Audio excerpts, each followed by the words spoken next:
Fluid dynamics शुरू करते हैं।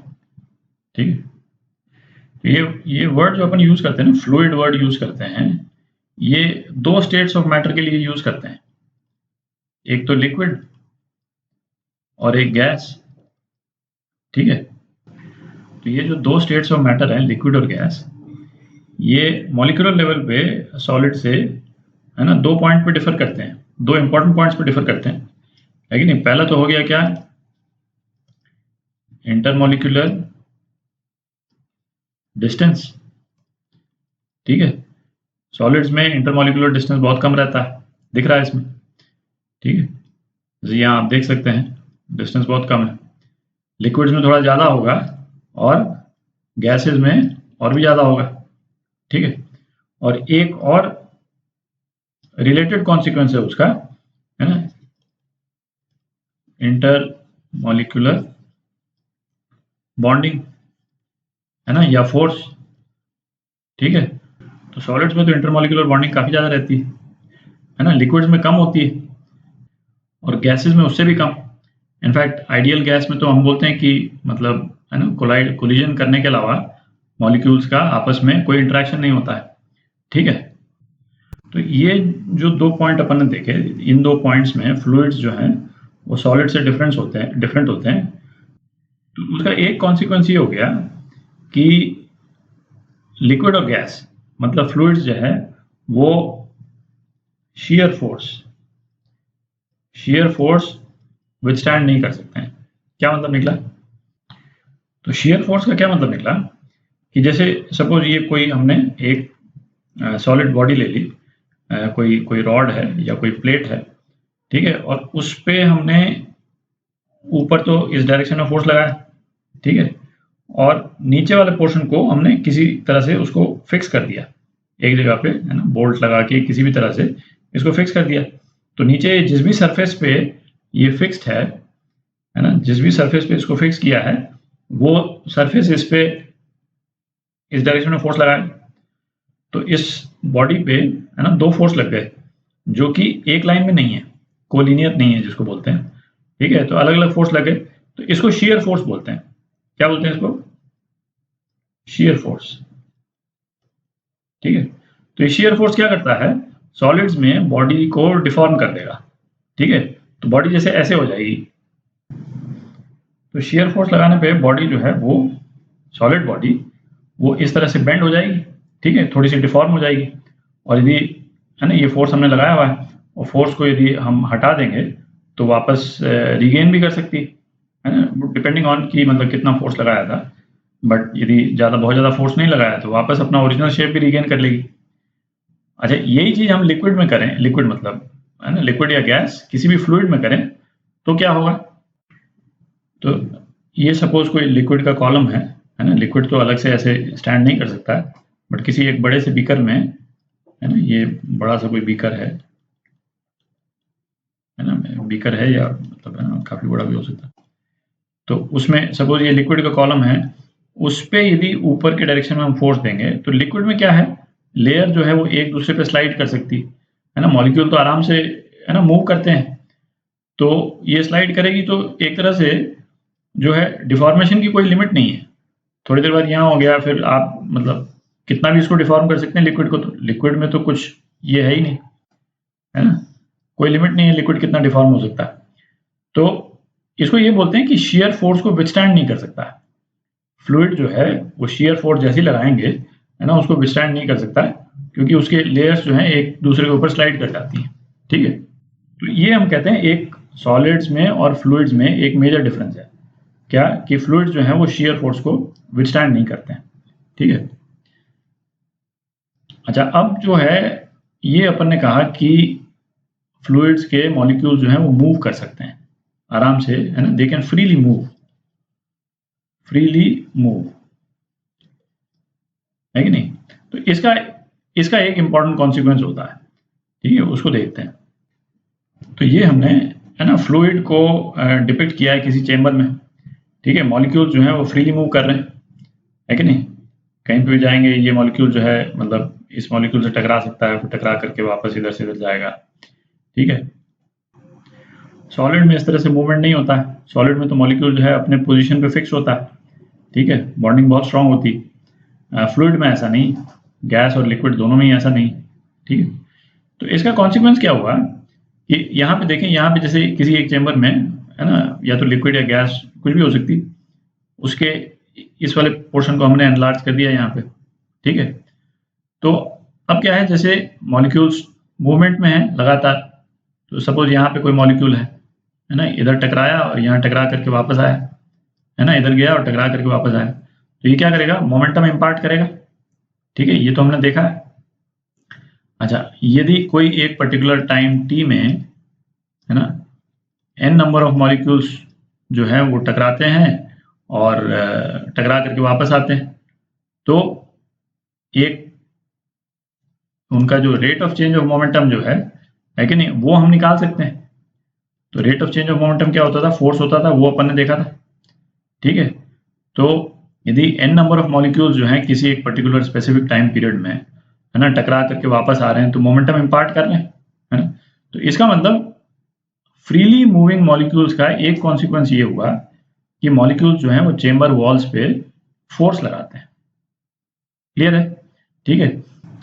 तो यदि मॉलिक्यूलर वॉल का सपोज पर यूनिट एरिया, ये कोई एक पोर्शन हम ले लें, या यहाँ पे यदि बोलें तो यदि ये पोर्शन हम ले लें, ठीक है, इस एरिया में कितने मॉलिक्यूल्स टकराए और वापस गए और कितना फोर्स लगाया, है ना, ये यदि मालूम चल जाए तो हम कहते हैं कि इस पर्टिकुलर पोर्शन पे एक प्रेशर लग रहा है, और वो प्रेशर कितना है, force per unit area. Pressure इस तरह से डिफाइंड है, ठीक है। और प्रेशर पर आ कहाँ से रहा है, मॉलिक्यूल्स के चेंज इन मोमेंटम से आ रहा है बेसिकली, ठीक है।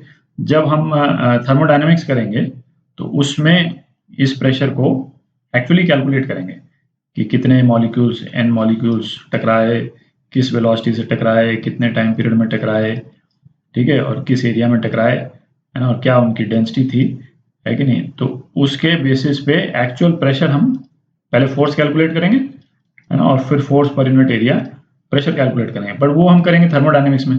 पर यहाँ पे केवल ये समझना सफिशिएंट है कि फ्रीली मॉलिक्यूल्स के फ्रीली मूविंग होने के कारण एक इंपॉर्टेंट कॉन्सिक्वेंस है कि फ्लूइड्स जो हैं वो सरफेस पे प्रेशर एक्सर्ट करते हैं, ठीक है। और प्रेशर जो है वो इस तरह से डिफाइंड है। अच्छा, प्रेशर जो है अनलाइक फोर्स, प्रेशर जो है वो स्केलर है, ठीक है, इसका कोई डायरेक्शन नहीं है। तो इसका क्या मतलब निकला कि जैसे किसी भी चेंबर में, किसी भी जगह पे जहाँ पे फ्लूइड है, वहाँ पे हम कोई भी सरफेस रख दें, तो उस सरफेस पे प्रेशर के कारण जो फोर्स लगेगा वो परपेंडिकुलर लगेगा, ठीक है। तो हम क्या बोलते हैं कि किस, जैसे कोई एक पॉइंट P, ये पॉइंट जो मैंने सपोज P ले लिया, ठीक है, तो इस पॉइंट P का प्रेशर, ठीक है, पॉइंट P के प्रेशर होने का क्या मतलब निकला कि जैसे यहाँ पे मैंने एक कोई सरफेस यहाँ पे रख दिया, तो इस पॉइंट P पे प्रेशर, फोर्स जो है वो इस डायरेक्शन में लगेगा ऊपर से, और नीचे से जो है वो इस डायरेक्शन में लगेगा, ठीक है, डायरेक्शन इसके परपेंडिकुलर। मैंने यदि कोई दूसरा सरफेस रख दिया यहाँ पे जो पॉइंट P के थ्रू जाता है, सपोज मैंने एक बॉल रख दी यहाँ पे, ठीक है, और इस टाइप का इसका सरफेस है, तो P, पॉइंट P के प्रेशर होने का क्या मतलब निकला कि इस पे जो फोर्स लगेगा वो अब इस डायरेक्शन में लगेगा। जो ग्रीन वाली बॉल जो मैंने रखी परपेंडिकुलर, इस बॉल के परपेंडिकुलर इस डायरेक्शन में लगेगा, और उसका मैग्नीट्यूड क्या होगा, फोर्स अपॉन एरिया जो है ये प्रेशर के बराबर है, ठीक है। तो फोर्स क्या हो जाएगा, प्रेशर इनटू एरिया। तो मैंने जब ये ग्रीन वाली बॉल रखी तो यहाँ पे फोर्स हो जाएगा प्रेशर इनटू एरिया, किस डायरेक्शन में, इस डायरेक्शन में, बॉल के परपेंडिकुलर। और यदि मैंने ये लाल वाला सरफेस रख दिया यहाँ पे, ये लाल वाला सरफेस इस डायरेक्शन में रख दिया, तो इस पे फोर्स कितना, मतलब जैसे सपोज मैंने एक क्यूब रख दिया यहाँ पे, ठीक है, ये मैंने एक क्यूब रख दिया यहाँ पे और ये पॉइंट P है, ठीक है। तो इस पे जो फोर्स लगेगा वो प्रेशर इनटू एरिया लगेगा, पर वो इस डायरेक्शन में लगेगा।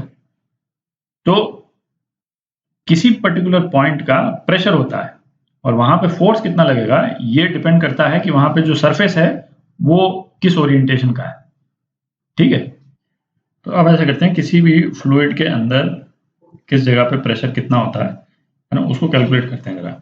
ठीक है, तो किसी भी फ्लूइड के डेप्थ पे क्या प्रेशर रहता है, ठीक है, उसको निकालते हैं। अच्छा, यहाँ पे हम ये स्पेसिफिकली इसको नोट कर लें कि हम बोल रहे हैं फ्लूइड एट रेस्ट। ठीक है, क्योंकि फ्लूइड जब यदि मूव कर रहा होता है, जैसे किसी पाइप में पानी मूव कर रहा होता है, तो उसका एनालिसिस थोड़ा डिफरेंट हो जाता है, वो बाद में अपन देखेंगे। बट अभी जो है वो यदि फ्लूइड रेस्ट पे है तो प्रेशर क्या रहेगा उसको निकालते हैं। तो इस एग्जांपल के लिए ना आप विजुलाइज करें इसको, है ना, फ्लूइड को लिक्विड मान लें। ठीक है, हम क्यों इसको लिक्विड मानने के लिए बोल रहे हैं ये वीडियो के एंड में मैं एक्सप्लेन कर दूंगा। तो इसको लिक्विड मान कर ही चलें, जैसे सपोज करें बीकर में पानी रखा हुआ है या किसी बड़े से तालाब में, है ना, पानी है, तो फिर इसको, है ना, इसको विजुलाइज उस तरह से करें। हालांकि जो रिजल्ट जो आएगा वो गैसेस के लिए भी उतना ही वैलिड है, बट विजुलाइजेशन पर्पज के लिए, है ना, इसको लिक्विड मान लें। तो इस लिक्विड में हमने एक छोटा सा एक लिक्विड क्यूबॉइड को इमेजिन करें, है ना, उसी लिक्विड का ही पार्ट है ना, एक इस टाइप से क्यूबॉइड टाइप का एक छोटा सा, है ना, उसको इमेजिन करें। अच्छा, ये अपन ने थोड़ी देर पहले डिस्कस किया था कि किसी भी लिक्विड में यदि हम कोई एक सरफेस रख देते हैं तो उसके ऊपर फोर्स लगता है और वो फोर्स डिपेंड करता है कि वहाँ पे प्रेशर कितना है। ठीक है, तो ऐसे करते हैं, इस क्यूबॉइड के दो सरफेस मान लेते हैं, एक तो ये ऊपर वाला सरफेस, सरफेस 1, और एक ये नीचे वाला सरफेस, सरफेस 2। ठीक है, अच्छा, सरफेस 1 पे हम प्रेशर मान लेते हैं P1। छोटा सा एरिया लिया है अपन ने, तो P1 को यूनिफॉर्म मान रहे हैं। ठीक है, तो सरफेस 1 पे हमने P1 प्रेशर लिया और सरफेस 2 पे P2 प्रेशर लिया। ठीक है, तो इस लेवल पे प्रेशर इतना है, तो अब जैसा अपन ने देखा था ऊपर वाले सरफेस पे इस P1 प्रेशर के कारण इस डायरेक्शन में फोर्स लगेगा F1। ठीक है, और P2 के कारण नीचे वाले सरफेस पे इस डायरेक्शन में फोर्स लगेगा F2। ठीक है, इसमें तो कोई दिक्कत नहीं। अभी चूंकि लिक्विड रेस्ट पे है तो इसमें जनरल मूवमेंट तो पानी का हो नहीं रहा, है ना, ऐसा तो हो नहीं रहा कि पानी यहाँ से ऊपर जा रहा हो, ऊपर से नीचे आ रहा हो या कुछ इस टाइप से। किसी भी एक पर्टिकुलर क्यूबॉइड में, है ना, पानी का जो मास रहेगा वो सेम ही रहेगा। ठीक है, तो ये क्यूबॉइड एक तरह से इक्विलिब्रियम में, मतलब ऐसा नहीं है कि मॉलिक्यूल्स इससे अंदर और बाहर नहीं हो रहे हैं, but the number of molecules किसी एक पर्टिकुलर क्यूबॉइड में वो सेम ही है। ठीक है,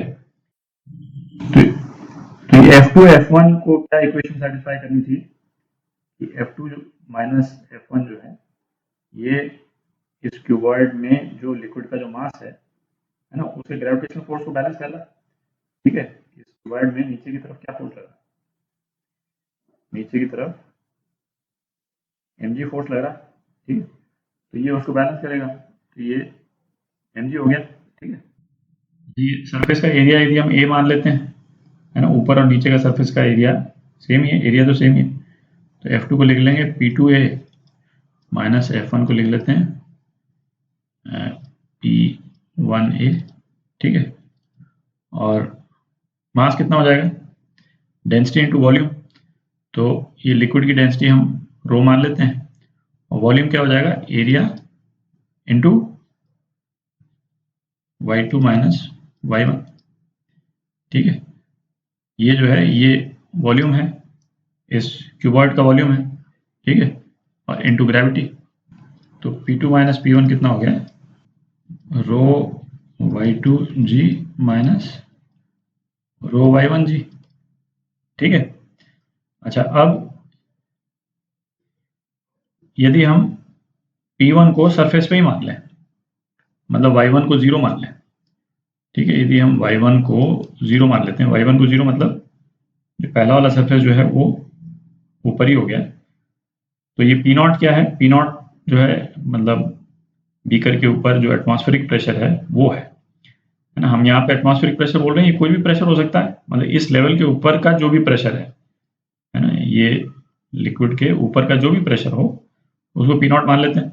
और यदि कोई बीकर ओपन जगह पे पड़ा हुआ है तो ये एटमॉस्फेरिक प्रेशर हो जाएगा।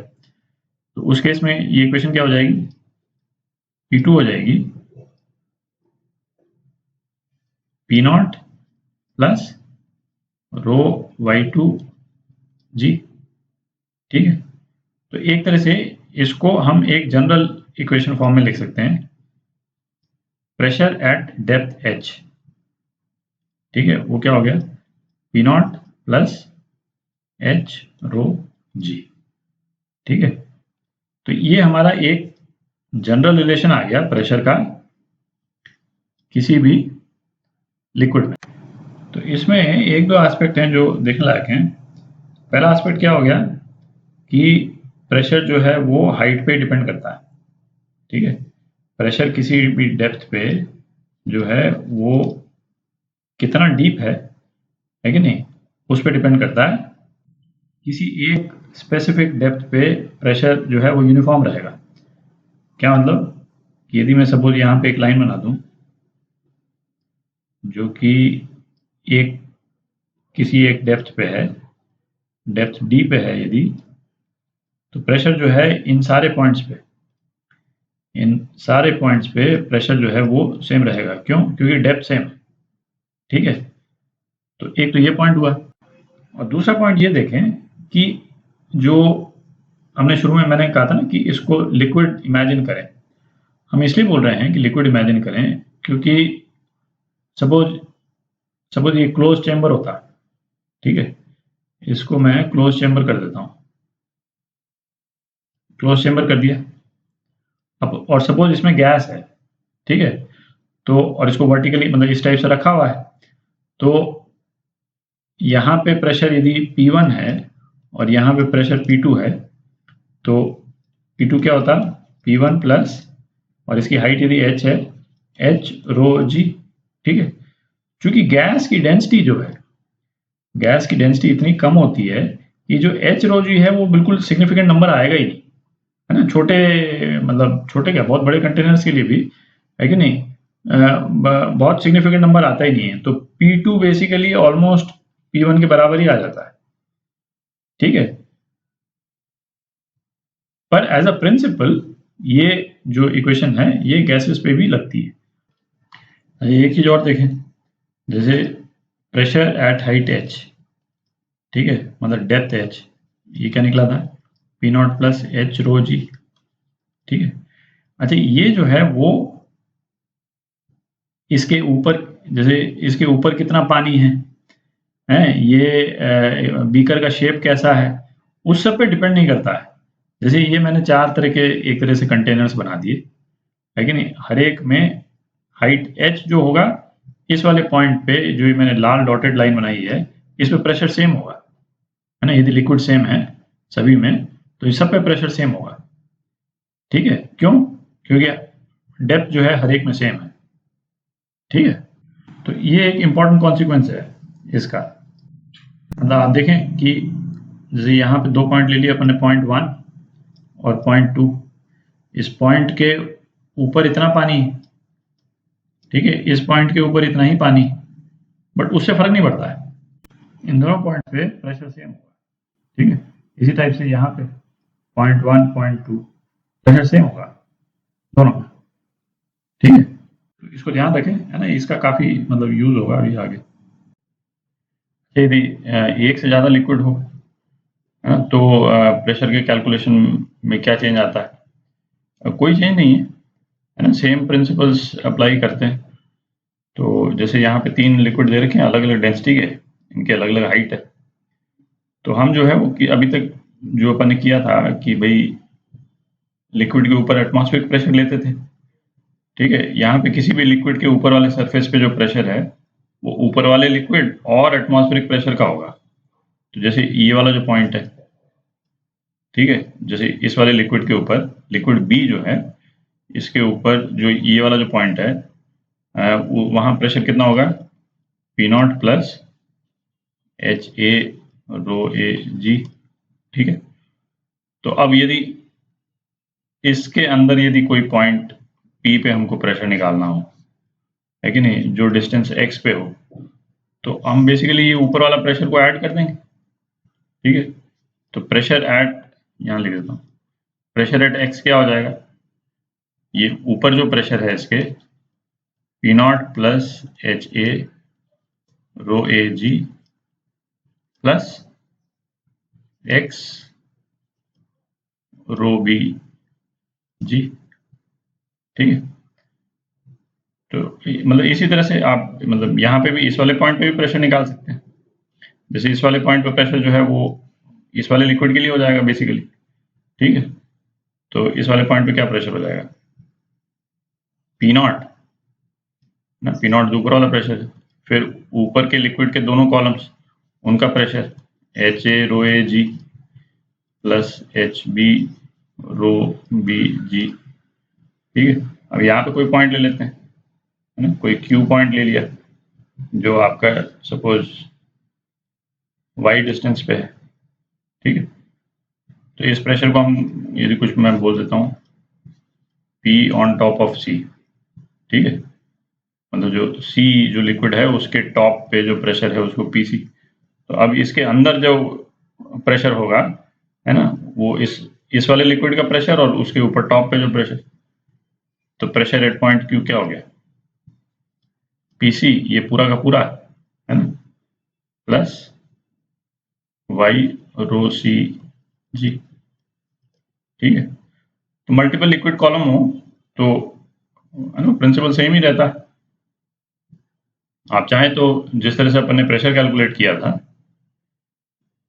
कि एक इमेजिनरी पोर्शन एक ले करके किसी लिक्विड को जो स्टेबलाइज कराया था और उस तरह से अपन ने जो निकाला है, आप वैसे भी करके कर सकते हैं, सेम ही रिजल्ट आएगा, है कि नहीं। अच्छा, प्रेशर निकालने का एक एस्पेक्ट और देख लें अपन कि जैसे सपोज ये वेसल को हमने टिल्ट कर दिया, ठीक है, और यदि हम बोलें कि इस पॉइंट ए पे यदि हमको निकालना है प्रेशर, ठीक है, पॉइंट ए जस्ट जो लिक्विड के अंदर है, तो अब इसके ऊपर तो कोई वाटर कॉलम है नहीं, ठीक है। तो ये जो लाइन है हॉरिजॉन्टल लाइन, हमको मालूम है कि इस लाइन में प्रेशर जो है वो सेम रहता है, ठीक है। तो पॉइंट ए का प्रेशर जो है वो इस साइड से डिसाइड हो जाएगा, ठीक है। तो इसको ध्यान रखें। तो यदि ऊपर पी नॉट है तो पॉइंट ए का प्रेशर जो है वो पी नॉट प्लस एच रो जी हो जाएगा, ठीक है। और फिर यदि वेसल दे रखा हो कि भाई कितने एंगल से टिल्टेड है ये वो, आप ट्रिग्नोमेट्री लगा करके और है ना आप कर सकते हैं। तो यदि इस तरह का यदि कोई है ना पूछे कि भाई पहले जो है वो वेसल वर्टिकल था, इस टाइप से था वेसल, और ये इसमें इतना लिक्विड एच किसी भी एक हाइट तक भरा हुआ था और उसको हमने सपोज थीटा एंगल से हमने टिल्ट कर दिया, तो पॉइंट ए का प्रेशर कितना होगा, ठीक है। तो आप निकाल सकते हैं इसका वॉल्यूम करके और फिर ट्रिग्नोमेट्री वगैरह लगा करके, है ना। आप ये वाली हाइट निकालिएगा और उससे प्रेशर निकल जाएगा, ठीक है।